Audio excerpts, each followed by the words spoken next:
The arrogant judge burst into laughter. "Your mom can't be a Navy SEAL, little girl." But when the courtroom door opened and a decorated woman in uniform walked in, his face went white. Before we dive into the story, drop a comment below and tell us where you're watching from. Enjoy the story. The mahogany-paneled courtroom felt cold and intimidating, but 7-year-old Emma Mitchell sat straight as an arrow in the wooden chair, her small legs barely touching the floor. Her cornrows were perfectly braided, adorned with tiny blue ribbons that matched her Sunday dress, the same dress she'd worn to her school's honor roll ceremony just last week. Judge William Hartwell adjusted his black robe and looked down at the case file with barely concealed annoyance. Another custody hearing. Another deadbeat father trying to avoid his responsibilities. He'd seen 1,000 cases like this, and frankly, he was tired of the sob stories. "So, Miss Mitchell," Judge Hartwell said, his voice dripping with condescension as he peered over his reading glasses. "You wanted to speak to the court today about your mother. Tell me, what exactly does she do for work?" Emma's dark eyes lit up with unmistakable pride. She stood up in her chair, shoulders back, chin raised high. "My mama is a Navy SEAL, Your Honor. She's the bravest person in the whole world, and she protects our country." A ripple of whispers swept through the courtroom. The court reporter's fingers paused over her keyboard. Even the bailiff raised an eyebrow. Judge Hartwell let out a harsh laugh that echoed off the walls.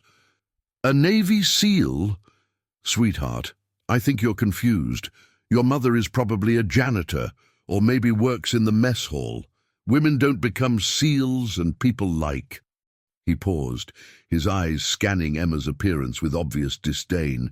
"Well, let's just say your mother probably cleans floors, not carries weapons." The courtroom fell deadly silent. Emma's bottom lip trembled, but her voice remained strong and clear. "My mama has 15 medals, sir. 15! She showed them to me, and she told me what each one means. She saved people's lives." 15 medals, Judge Hartwell scoffed, shuffling through his papers dismissively. "Listen, little girl, I don't know what stories your mother has been telling you, but..." The heavy oak doors at the back of the courtroom suddenly swung open with a resounding bang. Every head turned. The woman who stepped through those doors commanded immediate attention. Dressed in an immaculate navy dress blue uniform, her posture was military perfect, her stride confident and purposeful. Ribbons and medals decorated her chest in neat, precise rows. Her dark skin seemed to glow against the crisp navy fabric, and her hair was pulled back in a regulation bun that didn't hide the fierce determination in her eyes. Commander Sarah Mitchell had arrived.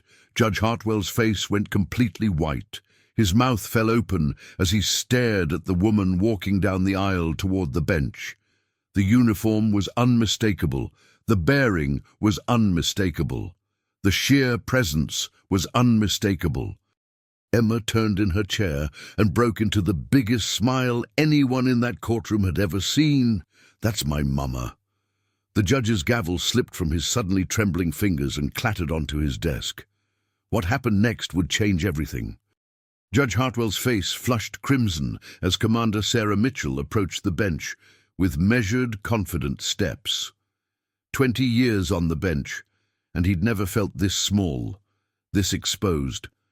The woman before him wore her uniform with the kind of dignity that could only come from serving with honor in the world's most elite military unit. Each ribbon on her chest told a story of sacrifice, of missions completed under impossible circumstances, of lives saved in the darkest corners of the world. "Your Honor," Commander Mitchell's voice was steady, controlled, but there was steel beneath the surface, the kind of steel forged in combat zones where weakness meant death. "I'm Commander Sarah Mitchell, United States Navy SEALs. I understand my daughter Emma requested to speak about our family situation regarding child support from her absent father, Marcus Williams." The judge cleared his throat, his earlier arrogance crumbling like sandcastles before an incoming tide. His eyes couldn't help but scan the impressive array of decorations adorning her uniform. He recognized several: the bronze star, the Purple Heart, decorations that spoke of heroism far beyond anything he'd ever witnessed in his comfortable courtroom. "Commander Mitchell, I sincerely apologize for my earlier comments. I had no idea that a black woman could serve as a Navy SEAL." Sarah's eyes never wavered from his, steady and unblinking. "Or that a single mother could earn the Navy Cross, 3 bronze stars and 2 Purple Hearts, while raising a daughter who makes honor roll every semester and volunteers at the local animal shelter on weekends." Emma beamed from her chair, swinging her legs proudly, her small chest puffed out with pride for her remarkable mother. The judge fumbled with his papers, sweat beading on his forehead despite the courtroom's air conditioning. The case file didn't indicate your military background. The case file shows that Marcus Williams abandoned his family 18 months ago, without warning or explanation," Sarah continued, her voice cutting through his excuses like a blade through silk. "He hasn't paid a single dollar in child support despite multiple court orders. Meanwhile, Emma and I have managed just fine on my military salary and disability compensation from my service-connected injuries." "Disability?" The judge's eyebrows raised, genuine concern replacing his earlier dismissiveness.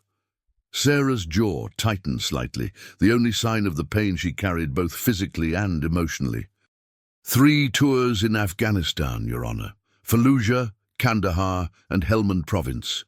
I gave everything for this country, including parts of myself that will never heal completely. But Emma never missed a meal, never missed a school activity, never doubted for a second that she was loved unconditionally. The courtroom was so quiet you could hear Emma's small breaths, the whisper of fabric, as people shifted uncomfortably in their seats. The little girl looked up at her mother with such pure adoration that several spectators felt tears welling in their eyes.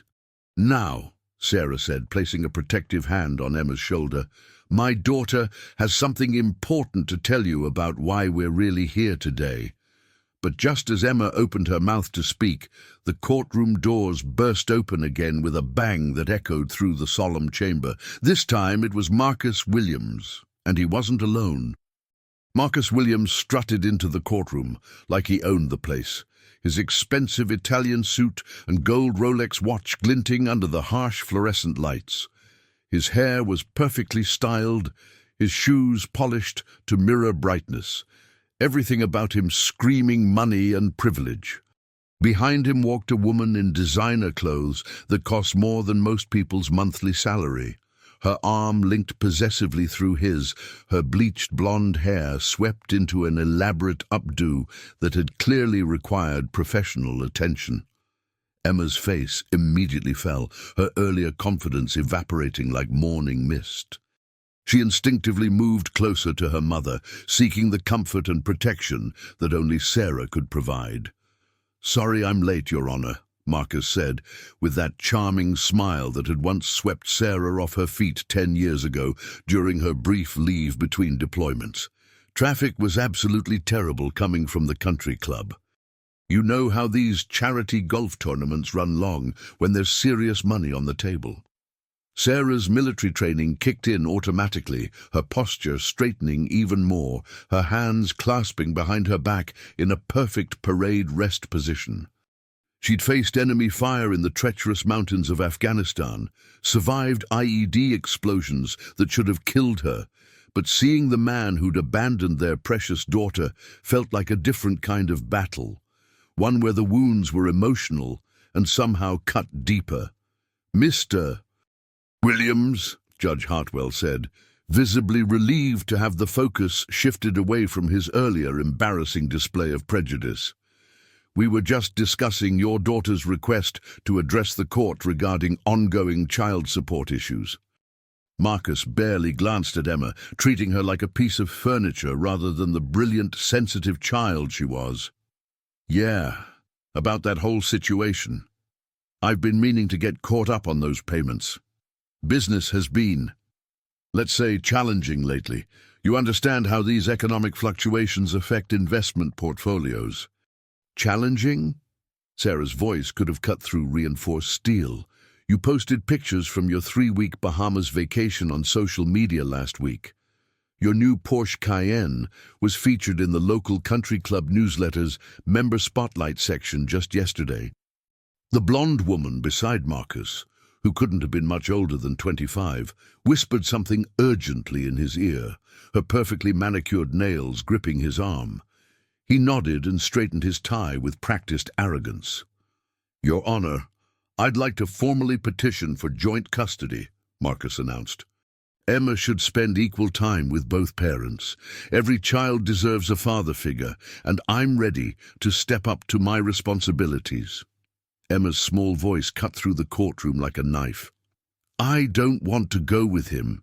He promised to take me to Disney World for my 6th birthday and never came. He promised to help with my volcano science project and never called back. He promised to come to my school's daddy-daughter dance, and I sat alone at a table waiting until Mama came to take me home." Marcus's carefully constructed facade cracked slightly, revealing something ugly underneath. "Honey, Daddy's been busy building a business empire to provide financial security for your future. You've been busy providing for yourself and your new girlfriend," Sarah interrupted, her voice carrying the authority of someone accustomed to command. "While your daughter wore hand-me-down clothes to school because I spent my last paycheck on her asthma medication that insurance wouldn't cover, along with the special air purifier her doctor recommended." Judge Hartwell looked between the two parents, finally beginning to understand the real dynamics at play in this fractured family. "Mr. Williams," the judge said slowly, carefully, "exactly what kind of business are you running that requires such extensive travel and time commitments?" Marcus shifted uncomfortably, his confident demeanor slipping another notch. "Import and export operations. Very complicated international stuff. Lots of moving parts, regulatory compliance issues." But Emma had heard enough lies for one day. She stood up in her chair with the fearless determination that she'd inherited from her mother and looked directly at her father. "Tell him about the boxes, Daddy." The courtroom fell into a silence so complete it felt almost sacred. Marcus's face went pale as winter snow, and even his girlfriend took several steps away from him, her designer heels clicking nervously on the polished floor. Sarah's eyes narrowed to laser-sharp focus. She'd been trained to read people in life-or-death situations, and her ex-husband was broadcasting fear and panic like an emergency radio signal.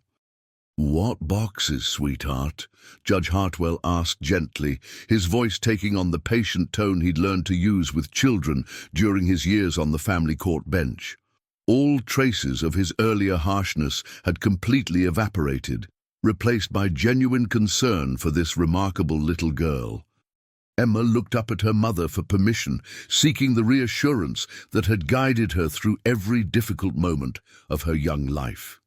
Sarah nodded encouragingly, placing a supportive hand on her daughter's shoulder. "The boxes in our old garage that Mama found when she was packing our stuff to move to the new apartment. The ones that made her call those FBI people who came to our house with their serious faces and badges." Marcus lunged forward desperately, his mask of civility finally slipping completely.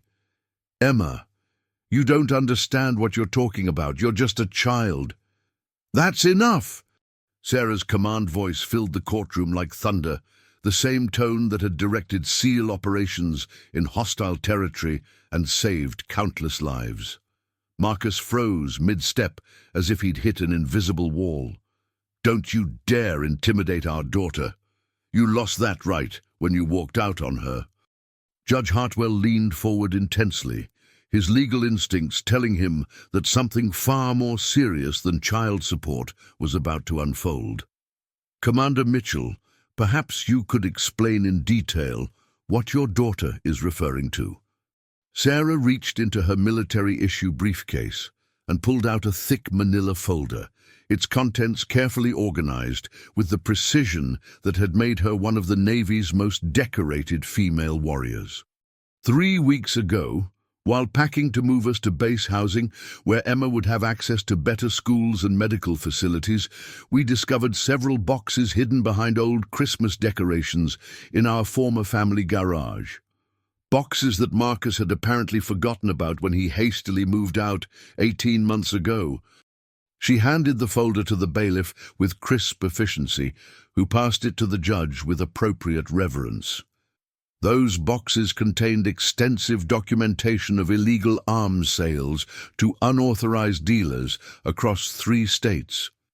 Serial numbers of military weapons that were supposed to be destroyed according to federal protocols, but were instead sold for substantial profit through a network of corrupt contractors. The blood drained from Marcus's face so completely he looked like a ghost. His girlfriend grabbed her expensive purse and started backing toward the door, clearly wanting no part of whatever storm was about to break.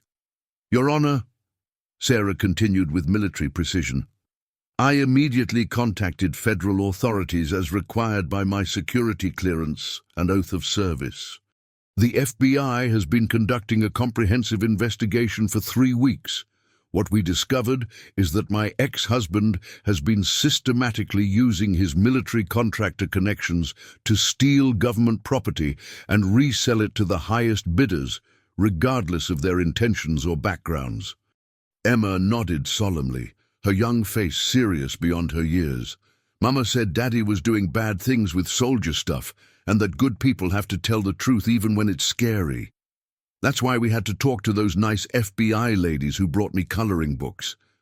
Judge Hartwell's hands shook slightly as he opened the folder, revealing page after page of damning evidence. Serial numbers, photographs of weapons, shipping manifests, bank account records. This wasn't just about child support anymore. This was federal crime on a massive scale. Marcus's high-priced lawyer, who had been conspicuously silent until now, suddenly shot to his feet. "Your Honor, I need to immediately confer with my client regarding these serious allegations." "I think," Judge Hartwell said quietly, his voice carrying the weight of absolute authority, "we all need to hear everything else Commander Mitchell has to say about this situation." But before Sarah could respond, Emma tugged insistently on her mother's uniform sleeve and whispered something that made Sarah's unshakable composure crack for the first time. What Emma had just remembered would shatter everything they thought they knew about this case. Sarah knelt down to Emma's level, her trained composure cracking like ice under pressure for the first time since entering the courtroom. Whatever her daughter had whispered had shaken the unshakable Navy SEAL to her very core. Her hands, which had remained steady while diffusing explosives under enemy fire, were now trembling slightly. "Are you absolutely sure about this, baby?" Sarah asked softly, her voice carrying a mother's love mixed with a warrior's concern. "This is very important, and we need to make sure you remember everything exactly as it happened." Emma nodded gravely, her young face displaying a seriousness that no 7-year-old should have to carry. "I remember now, Mama. That night when you were in the hospital after you came home from the last soldier trip with all those bandages. Daddy was on the phone in the garage really late, and I couldn't sleep because I was worried about you. He was yelling at someone about the SEAL and how she was getting too close to things that could ruin everything." The courtroom erupted in shocked murmurs and gasps. Judge Hartwell banged his gavel repeatedly for order, but his own hands were shaking as the implications of a child's innocent observation began to dawn on him. Sarah stood slowly, her face transforming into a mask of controlled fury that would have terrified enemy combatants. "Emma, honey, can you tell the judge exactly what else you heard that night when you were supposed to be sleeping?" "And Daddy said," Emma's voice was crystal clear in the sudden absolute silence, carrying to every corner of the packed courtroom, that if you kept asking questions about the missing equipment reports and the funny numbers, he would have to handle the situation permanently before it destroyed everything he'd built. Marcus shot to his feet like a rocket, desperation making his voice crack. She's 7 years old. She doesn't understand complex adult conversations. Her imagination runs wild. She understands enough, Sarah said, her voice carrying the deadly calm of a trained killer who had found her target. The night before, I was scheduled to testify to the Military Oversight Committee about discrepancies in weapons inventory reports. I was struck by a hit-and-run driver exactly 2 blocks from our base. The driver was never found. I spent 3 weeks in a medically induced coma with traumatic brain injury, multiple broken bones, and internal bleeding. Judge Hartwell's face had gone completely white, his legal mind racing through the horrifying implications. "Commander, are you suggesting—" "I'm not suggesting anything, Your Honor. I'm stating facts," Sarah replied with military precision. "My ex-husband tried to have me murdered to cover up his federal crimes, and our daughter was the only witness to his planning conversation with his criminal associates." The FBI agents who had been quietly sitting in the back of the courtroom suddenly stood up in unison, their hands moving to their weapons. Marcus's girlfriend had already fled through the back door, her heels clicking frantically down the courthouse hallway. Emma climbed down from her chair with dignity beyond her years and walked to her mother, wrapping her small arms around Sarah's legs with fierce protectiveness. "I was scared to remember for so long, Mama, but I knew you needed me to be brave like you taught me. Brave like a real soldier." Sarah's eyes filled with tears for the first time since entering the courtroom, her warrior's mask finally slipping to reveal the devoted mother underneath. She picked up her daughter and held her tight against her chest. "You're the bravest little girl in the entire world," she whispered, her voice breaking with emotion. Marcus was backing desperately toward the side exit, but the FBI agents were already moving to intercept him, their professional efficiency evident in every step. Judge Hartwell realized this case had just become something far bigger and more serious than he'd ever imagined possible. But there was still one more revelation coming from this extraordinary child, something that would explain why Emma had really wanted to speak to the court today. As FBI agents moved swiftly to arrest Marcus, their badges glinting under the courtroom lights, Emma wiggled determinedly out of her mother's protective arms and climbed back onto her chair. She looked directly at Judge Hartwell with the serious, unwavering expression of a child who had been forced to grow up far too fast, who had seen the worst of human nature but somehow retained her faith in justice. "Your Honor," Emma said, her small voice carrying across the stunned courtroom with remarkable clarity and purpose, "I didn't just want to talk about Daddy not paying money for my school clothes and doctor visits. I wanted to tell you something really important about my mama that nobody knows except me." Sarah frowned deeply, confusion and concern crossing her features. They'd carefully rehearsed what Emma would say about the child support situation, but this was completely new territory. Her daughter had never mentioned having anything else to discuss with the court. Emma reached into her small backpack with careful precision and pulled out a piece of paper that had been folded and refolded multiple times, obviously treasured. "My mama doesn't know I wrote this. I did it at school with my teacher, Mrs. Patterson, who said that sometimes grown-ups need to hear the truth from kids because we see things differently." She unfolded the paper with the reverence of someone handling something precious and began to read in her clear, 7-year-old voice that somehow commanded the attention of every adult in the room. "My mama got hurt real bad protecting our country from bad people who wanted to hurt innocent families like us. The doctors said her leg would never work exactly right again, and sometimes she has terrible dreams about the scary places she went to keep us all safe. But she never, ever complains about her pain or asks anyone to feel sorry for her. She works extra hard to take care of me, making sure I have everything I need for school.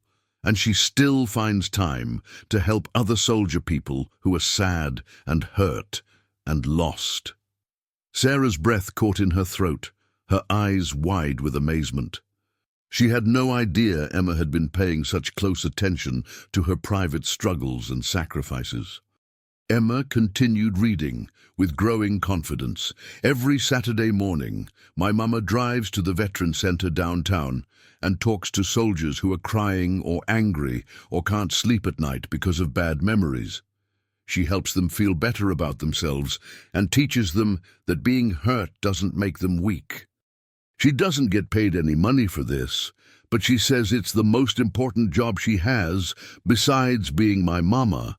And every single month she sends money to the family of her friend Jake, who died in the war protecting her unit, even though we don't have very much money ourselves, and sometimes we eat peanut butter sandwiches for dinner. Judge Hartwell was leaning forward completely, captivated by this child's eloquent testimony about her mother's character. I wanted to tell you, Your Honor, that my mama deserves all the money Daddy owes us, but not just because we need it for rent and groceries. It's because heroes like my mama shouldn't have to worry about money when they already gave everything, including pieces of their bodies and their peace of mind, to protect people like you and me and everyone in this courtroom. Emma folded the paper carefully, treating it like the precious document it was. My mama has 15 medals because she's incredibly brave and saved people's lives in dangerous places. But I think she deserves a 16th medal, one for being the best mama in the whole entire world, who never makes me feel bad about not having a daddy who cares. The courtroom was completely silent, except for the sound of grown adults struggling to control their emotions, several people openly wiping tears from their eyes. Sarah was staring at her daughter in absolute amazement, seeing her child's wisdom and maturity with new eyes. But Emma wasn't finished. She looked directly at the judge with unflinching honesty and asked the question that would haunt his dreams for years to come. My teacher says judges are supposed to be fair to everyone, no matter what color their skin is or how much money they have. Were you fair to my mama today when you said those mean things, Mr. Judge? Is that the kind of fairness that makes America great? Judge Hartwell realized in that devastating moment that everything he thought he knew about justice, prejudice, and his own character was about to change forever. Judge Hartwell sat frozen in his high-backed leather chair, Emma's innocent yet devastating question echoing through his mind like a bell that couldn't be unrung. The words hung in the air of the courtroom. Were you fair to my mama today when you said those mean things, Mr. Judge? Is that the kind of fairness that makes America great? 37 years of life, 20 years on the bench, and he'd never felt so small, so utterly exposed. The child's question had stripped away every defense mechanism, every justification he'd built around his prejudices. Around him, the courtroom remained silent, waiting for an answer that seemed impossible to give. "Emma," he began, his voice cracking like that of a much younger man. He stopped, swallowed hard, and started again. "No, sweetheart. No, I was not fair to your mother today. I was wrong, terribly, inexcusably wrong." The admission seemed to cost him everything. His shoulders sagged, as if a great weight had settled upon them. "Your mother is a hero, and I judged her based on ignorance and prejudice that have no place in this courtroom or anywhere else in a just society." Sarah watched this powerful man crumble before her daughter's moral clarity, feeling a mixture of vindication and unexpected pity. She'd seen strong men break under pressure in combat zones, but this was different. This was a man confronting the worst parts of himself in front of everyone who mattered in his professional world. Emma nodded solemnly, her 7-year-old wisdom somehow deeper than his decades of legal experience. "It's okay, Mr. Judge. Mama says everyone makes mistakes. The important thing is saying sorry and doing better next time." Judge Hartwell felt tears threatening for the first time since his father's funeral 15 years ago. Your mama is right, Emma, and I am deeply, profoundly sorry for my words and my assumptions. They were unworthy of this court and unworthy of the respect your family deserves. Meanwhile, FBI agents had successfully apprehended Marcus near the courthouse parking garage, his expensive suit now wrinkled from his desperate attempt to flee. The sound of handcuffs clicking shut echoed through the side door as they read him his rights for federal weapons trafficking, conspiracy, and attempted murder. Your Honor, Agent Patricia Collins, the lead FBI investigator, approached the bench with crisp professionalism. We need to inform the court that this case intersects with a major federal investigation. Mr. Williams is part of a network we've been tracking for 18 months. Commander Mitchell's evidence has been crucial to breaking this case wide open. Sarah straightened at attention, her military bearing returning. Agent Collins, I wasn't aware the investigation had progressed to that level. Commander, your willingness to come forward despite personal risk has helped us identify 12 other contractors involved in the theft and illegal sale of military equipment. Your testimony will be essential in the prosecution of the entire network. Emma looked up at her mother with renewed pride, understanding that her mama wasn't just brave in the past, but was still being brave right now, helping catch bad people even when it was scary. Judge Hartwell realized this remarkable family had just dismantled both a federal crime ring and his own carefully constructed prejudices in the span of an hour. But Agent Collins had more to reveal that would change everything they thought they knew about the case. Agent Collins opened her briefcase and pulled out several files thick with documentation. Her expression was grave as she addressed the court. Your Honor, Commander Mitchell, there are additional aspects to this case that we need to discuss immediately. The investigation has revealed connections that go far deeper than simple weapons theft. Sarah felt a chill run down her spine, her combat instincts telling her that another shoe was about to drop. She pulled Emma closer, her protective instincts on high alert. What kind of connections, Agent Collins? Judge Hartwell asked, his earlier shame now replaced by genuine concern for the safety of the mother and daughter who had trusted his court with their truth. Commander Mitchell, the hit-and-run accident that nearly killed you wasn't random as we suspected. We've identified the driver through traffic camera analysis and cell phone records. The vehicle was stolen specifically for that purpose, and the driver was paid $50,000 to eliminate you before your testimony to the Oversight Committee. The courtroom gasped collectively. Sarah's face went pale, but her training kept her steady. Who ordered it, Agent Collins? Marcus Williams, working with Colonel James Brennan from military procurement. But here's where it gets complicated. Colonel Brennan has been feeding information to several foreign contacts about U.S. military capabilities. This isn't just about stolen weapons, it's about national security. Emma's small hand gripped her mother's uniform tighter. She didn't understand all the big words, but she understood danger, and she could feel the tension radiating from every adult in the room. How long has this been going on? Sarah asked, her voice steady despite the bombshell revelations. We believe at least 5 years, possibly longer. The network has been selling not just weapons, but classified information about troop movements, equipment specifications, and mission details. Your ex-husband wasn't just a thief, Commander. He was part of an espionage operation that put countless American lives at risk. Judge Hartwell leaned forward, his legal mind now fully engaged despite his emotional turmoil. Agent Collins, what does this mean for Commander Mitchell and her daughter's safety going forward? That's our primary concern, Your Honor. With Marcus in custody, the network knows their security has been compromised.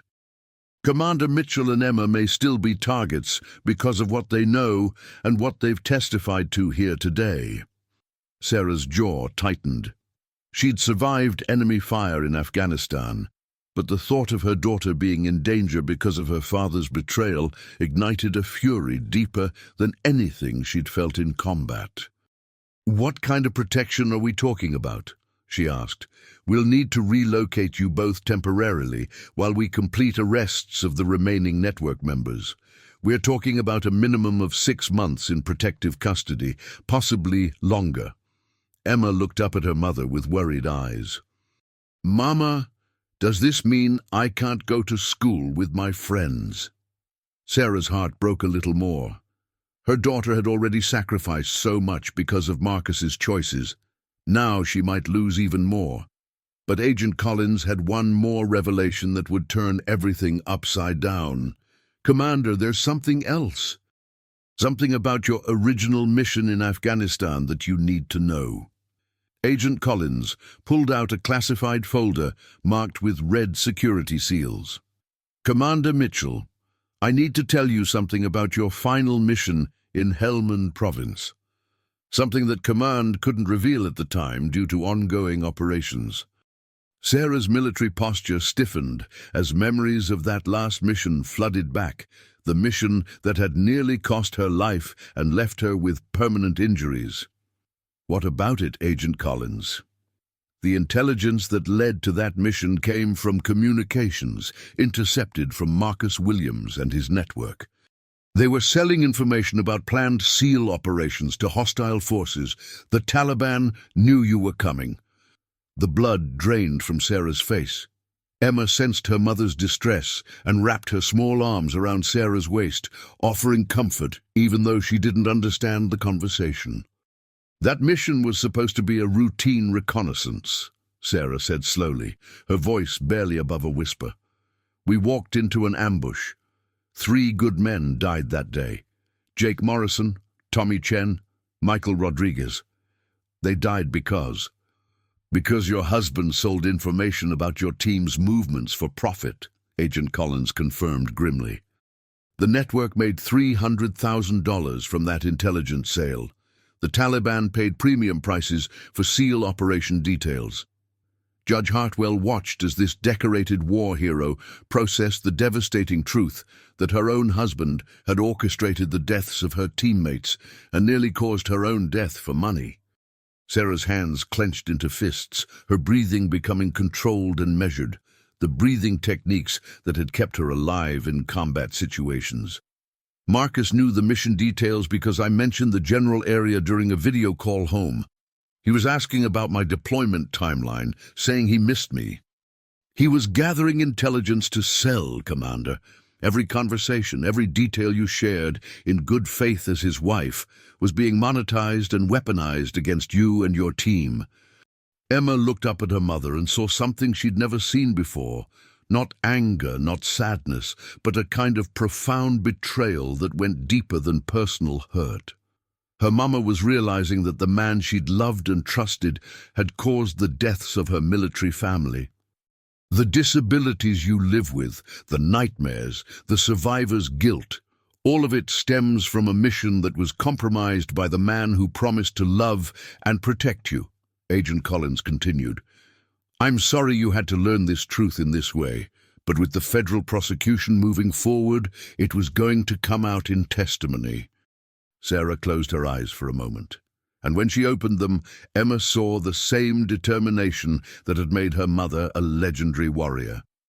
"Agent Collins, I want to know everything. Every detail of what he sold, every mission he compromised, every life he put at risk for his greed. Commander, are you sure you want—" "I'm sure. Those men who died were my brothers. Their families deserve to know the truth about why they never came home." Judge Hartwell realized he was witnessing something extraordinary, a woman whose strength was being forged even stronger in the furnace of ultimate betrayal. But Emma had been listening to everything, and the 7-year-old was about to ask a question that would break everyone's heart. "Mama, does this mean Daddy killed your soldier friends?" The courtroom fell into absolute silence at Emma's innocent question. Sarah knelt down to her daughter's level, her hands trembling slightly as she tried to find words that would be honest yet age-appropriate for explaining an unthinkable betrayal. "Baby, your daddy made very bad choices that hurt good people," Sarah said carefully, her voice thick with emotion. "The soldiers who died in Afghanistan were my family, my brothers who protected me and who I protected. And yes, Daddy's actions helped the bad people find us." Emma's young face crumpled with a pain that no child should ever have to carry. "I'm sorry, Mama. I'm sorry my daddy hurt your friends. Does that make me bad too?" Sarah's heart shattered completely. She pulled Emma into her arms, holding her daughter as if she could shield her from the weight of her father's sins. "No, baby, no. You are the most good, pure, beautiful thing in this world. You are not responsible for your father's choices. You are my hero, my light, my everything." Judge Hartwell wiped tears from his eyes, no longer caring about maintaining judicial composure. This child was grappling with moral complexity that would challenge adults, trying to understand how someone who was supposed to love her could cause such devastation. Agent Collins watched this tender moment, but her expression suggested there was still more devastating information to reveal. "Commander Mitchell, Emma, I'm afraid there's another aspect to this situation that you both need to understand." Sarah looked up from embracing her daughter, her protective instincts on high alert. "What else, Agent Collins?" "Emma's presence in the courtroom today, her testimony about overhearing that phone conversation, it's not just helpful to our case, it's essential. Without her testimony, we couldn't prove premeditation for the attempted murder charge. Emma is our star witness." The weight of this revelation settled over the courtroom like a heavy blanket. A 7-year-old girl would be responsible for putting her own father in federal prison for the rest of his life. Emma looked up at her mother with wisdom far beyond her years. "Mama, if I tell the truth about what Daddy said, will it help catch all the bad people who hurt your soldier friends?" Sarah's voice caught in her throat. "Yes, baby. Your truth could help make sure this never happens to other military families." "Then I want to tell the truth," Emma said with quiet determination. "Your soldier friends can't speak for themselves anymore, so I'll speak for them." Judge Hartwell leaned forward, his voice gentle but serious. "Emma, do you understand that your daddy might go to prison for a very long time if you testify about what you heard?" Emma nodded solemnly. "I understand, Mr. Judge. But Mama taught me that doing the right thing is more important than doing the easy thing, and keeping secrets about bad things makes you part of the bad things." Agent Collins exchanged glances with her partner. "Commander, Emma would need to testify before a federal grand jury. We can arrange for child psychologists and victim advocates to support her through the process."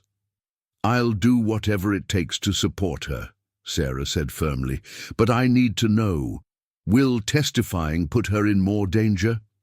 "Actually, Commander, testifying might be the safest thing for both of you. Once Emma's testimony is on the federal record, harming either of you would only draw more attention to the network. They'll want to distance themselves from Marcus, not create more evidence trails." Emma tugged on her mother's sleeve. "Mama, I have something else important to tell Agent Collins and Mr. Judge." Sarah frowned. "What is it, baby?" Emma's next words would reveal that this remarkable child had been holding on to one final piece of the puzzle that would seal her father's fate forever. "I wrote down the numbers Daddy said on the phone that night. I keep them in my diary." Emma reached into her backpack once again, this time pulling out a small diary with a unicorn on the cover. The innocent kind of journal any 7-year-old might keep to record her thoughts and daily activities. But as she opened it to a specific page, everyone in the courtroom realized this child's diary was about to provide the final piece of evidence needed to destroy a federal conspiracy. "I remember everything Daddy said because it scared me," Emma explained with heartbreaking clarity. When grown-ups use scary voices and talk about hurting people, I write it down so I can ask Mama about it later. But Mama was in the hospital, so I just kept the scary words in my diary. Agent Collins approached carefully, her voice gentle but urgent. Emma, can you show us what you wrote down? Emma opened the diary to a page dated 18 months ago, around the time of Sarah's accident. In her careful 7-year-old handwriting, she had recorded, Daddy said account number 479-882-5547 and told the man the package is worth $5 million if the problem disappears permanently. The courtroom erupted in excited whispers. Agent Collins's eyes widened as she recognized the significance of this information. Emma, did your daddy say anything else that night? Yes, Emma said, turning the page. He said Team Alpha 7 deployment coordinates are confirmed for next week. The buyers want live intel, not dead soldiers, so make sure the ambush looks random. Mrs. Sarah's face went completely white. Team Alpha 7 had been her unit's designation. Emma had unknowingly recorded evidence of her father directly coordinating the ambush that killed her teammates. Judge Hartwell was beyond speech. This child had just provided documentation that would likely result in multiple life sentences for Marcus Williams and his co-conspirators. Emma, Agent Collins said carefully, is there anything else in your diary about phone calls your daddy made? Emma flipped through several pages, her young face serious with concentration. Lots of times he talked about numbers and places and said mean things about Mama. He called her the liability and said she was too honest for her own good. Sarah pulled Emma close, marveling at her daughter's courage and intelligence. Even as a frightened child, Emma had instinctively documented evidence that would help bring justice for fallen soldiers. Baby, why didn't you tell me about this before? Sarah asked gently. I tried to tell you when you first came home from the hospital, but you were so sad and hurt. I didn't want to make you more sad. And then, when Daddy left, I thought maybe the scary things would stop happening. Agent Collins was already on her phone, calling the federal prosecutor's office. The evidence Emma had provided would corroborate financial records they'd been struggling to connect to specific operations. Judge Hartwell looked at this remarkable family and realized he was witnessing something extraordinary. A child's innocent determination to protect her mother had inadvertently created one of the most solid federal cases he'd ever seen. Commander Mitchell, he said with deep respect, your daughter has just helped secure justice not only for your family, but for every military family affected by this network's betrayal. Sarah looked down at Emma with tears of pride streaming down her face. You saved so many people today, baby. Jake, Tommy, and Michael would be so proud of you. Emma smiled up at her mother. I just want to make sure no more mamas lose their soldier friends because of bad daddies. But as Agent Collins finished her phone call, her expression suggested that the final chapter of this story was about to begin, and it would require one more act of courage from this extraordinary 7-year-old. Commander, the federal prosecutor wants to move quickly. Emma's testimony could be scheduled as early as next week. The moment of truth was approaching, and everyone in the courtroom knew that the real test of this family's strength was still to come. 6 months later, Emma Mitchell stood in another courtroom, but this time everything was different. The federal courthouse in Washington, D.C. was grander than the family court where this journey had begun, with marble columns and flags representing the weight of national justice. But more importantly, Emma was different too, stronger, more confident, carrying herself with the quiet dignity of someone who had spoken truth to power and won. She wore her best dress again, the same blue one with the ribbons, but now it seemed less like a little girl's outfit and more like the uniform of a young hero. Beside her, Commander Sarah Mitchell sat in her dress blues, every medal polished to perfection, her hand resting protectively on her daughter's shoulder. Emma, the federal prosecutor, Miss Jennifer Hayes, said gently, "You've been incredibly brave throughout this process. Today is the final hearing where Judge Martinez will announce your father's sentence. Are you ready?" Emma nodded with the same serious determination she'd shown that first day in family court. "Yes, Mom. I want to hear what happens to Daddy and all the bad people who hurt Mama's friends." The courtroom was packed with military families, veterans, FBI agents, and media representatives from across the country. Emma's courage had inspired a national conversation about military families, sacrifice, and the price of betrayal. Her diary entries had helped convict 12 defendants in what prosecutors called the largest military corruption case in modern history. Judge Elena Martinez, a stern but fair woman with 30 years of federal experience, looked down at Marcus Williams in his orange prison jumpsuit. Gone was the arrogant man in the expensive suit.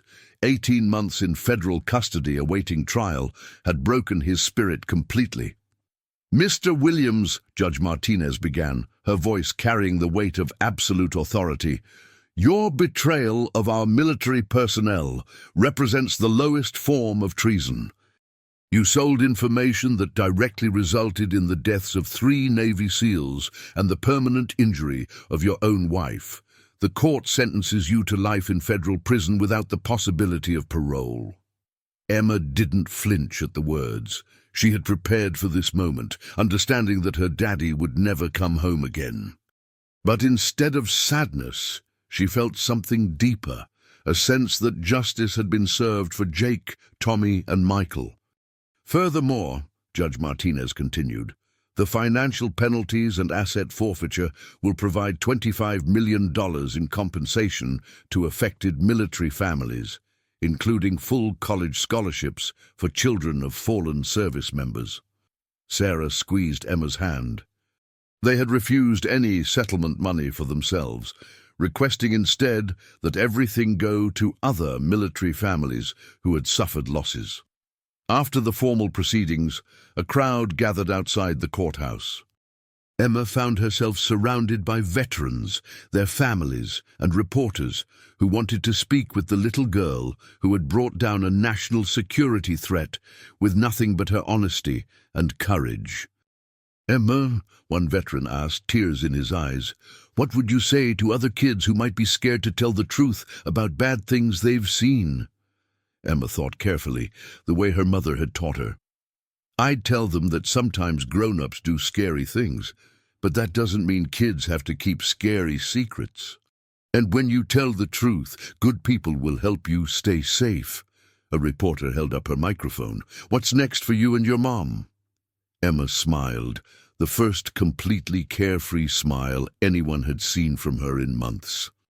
"Mama got promoted to lieutenant commander, and we're moving to California, where she's going to teach other soldiers how to be brave and safe. And I'm going to a new school where they have a really good science program because I want to learn how to help hurt soldiers get better." Sarah beamed with pride as she listened to her daughter speak with the poise of someone far older than 8 years old. As the crowd began to disperse, Emma noticed a familiar figure approaching through the courthouse doors. Judge William Hartwell from Family Court had driven 4 hours to be present for the sentencing. He knelt down to Emma's level, just as her mother had done so many times.